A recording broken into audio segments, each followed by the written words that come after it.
J'attends d'eux qu'ils clarifient et formalisent leurs demandes à l'égard de la France et de la communauté internationale. Souhaitent-ils notre présence? Ont-ils besoin de nous? Je veux des réponses claires et assumées sur ces questions. Je ne peux ni ne veux avoir des soldats français sur quelque sol du Sahel que ce soit, alors même que l'ambiguïté persiste à l'égard de mouvements anti-français. Je souhaite que nous puissions organiser une présence internationale plus forte et structurer au Sahel une nouvelle coalition autour de nous, en lien avec nos partenaires européens déjà présents. Le président français demande à nos chefs d'État africains francophones de fermer nos bouches.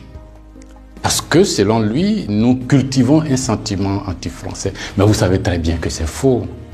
Monsieur le président Macron, il n'y a pas de sentiment anti-français ici. Ce que vous appelez sentiment anti-français,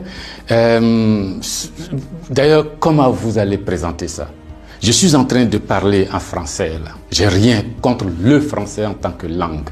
Je ne parle pas en sénoufo ou en djoula ou en sérère ou en wolof ou je ne sais quoi, soninké, bambara ou quoi d'autre. Je parle en français. Je n'ai rien contre le français. J'écris, je m'exprime, je travaille en français.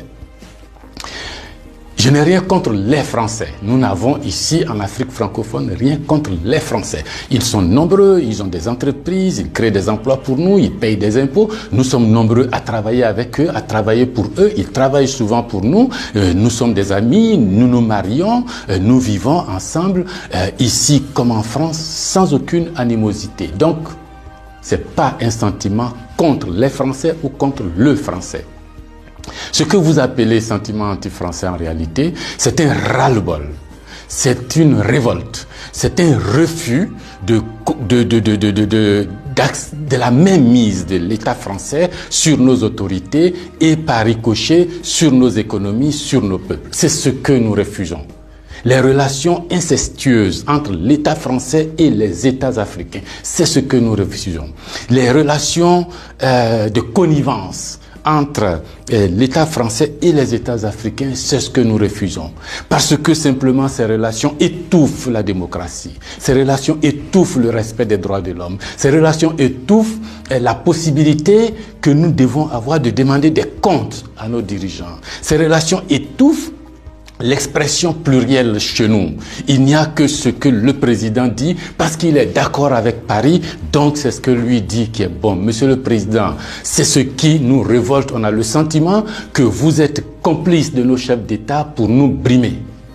On a le sentiment que les droits de l'homme que vous faites respecter en France, les libertés individuelles que vous faites respecter en France, la déclaration universelle des droits en France, déclaré là-bas par vos ancêtres, Monsieur le Président, on a l'impression que vous considérez que nous, en Afrique, on n'a pas droit à cela. Nous, en Afrique, on n'est pas digne de cela. Nous, en Afrique, on n'est pas suffisamment humain pour avoir les droits humains.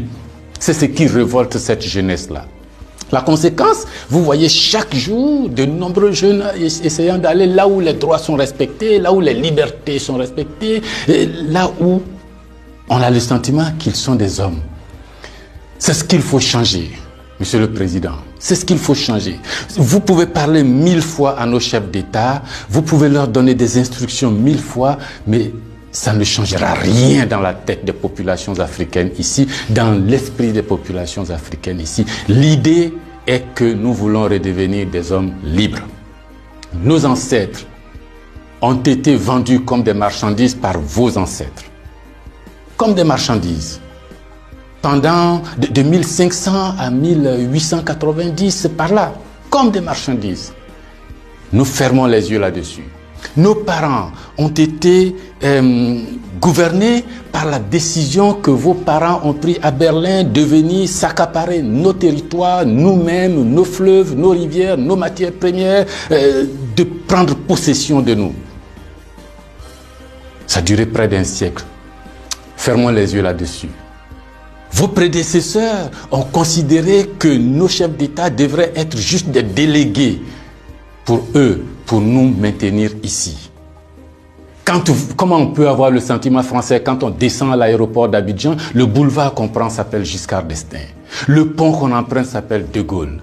Et la route qu'on utilise pour aller à l'université s'appelle boulevard Mitterrand. Et puis partout, on a Trèche-la-Plaine, Port-Bouët, Binger. Non! Ce que la nouvelle génération veut, ce que nous voulons, c'est l'autodétermination. Que nos chefs d'État nous rendent compte ici, qu'ils ne soient pas obligés d'aller vous rendre compte pour se donner une certaine légitimité, comme Macron est d'accord avec moi, comme Chirac est d'accord avec moi, comme le chef d'État français est d'accord avec moi. Donc ici, vous allez faire ce que je dis parce que sinon vous allez avoir des problèmes. Monsieur le Président, tant que ça durera comme ça, les gens ici auront le sentiment que l'État français est complice de leur brimade, de leur pauvreté, de leur chômage. C'est ce que nous voulons changer. C'est ce que nous voulons changer. Renvoyer Kako Noboko, renvoyer Kémy Seba, renvoyer Nathalie Yamb, contester les propos de Salif Keïta ou je ne sais qui d'autre, ça ne changera rien. C'est dans la tête de chacun. Chacun de nous, les gens, ces idées-là ont imbibé notre esprit maintenant. Le désir de liberté, vous devez connaître ça. Vos ancêtres se sont battus pour avoir cette liberté. On fait plusieurs guerres pour jouir de cette liberté. Ce que nous voulons, c'est ça. Liberté de commerce, liberté de nous organiser, nous autodéterminer, faire ce qui est bon pour nous sans nuire à vos intérêts. Mais ça ne vous dit pas de venir nous imposer vos intérêts. Si vous pensez, chers auditeurs, que ce message vaut la peine d'être diffusé et que nous soyons nombreux à nous l'approprier, sans animosité, sans bestialité, mais avec fermeté et conviction, il faut liker, il faut partager. Parce que c'est l'Afrique de demain qui se joue là. Nous ne voulons plus être des marchandises, nous ne voulons plus être sous la tutelle de quelqu'un, nous voulons redevenir des hommes libres.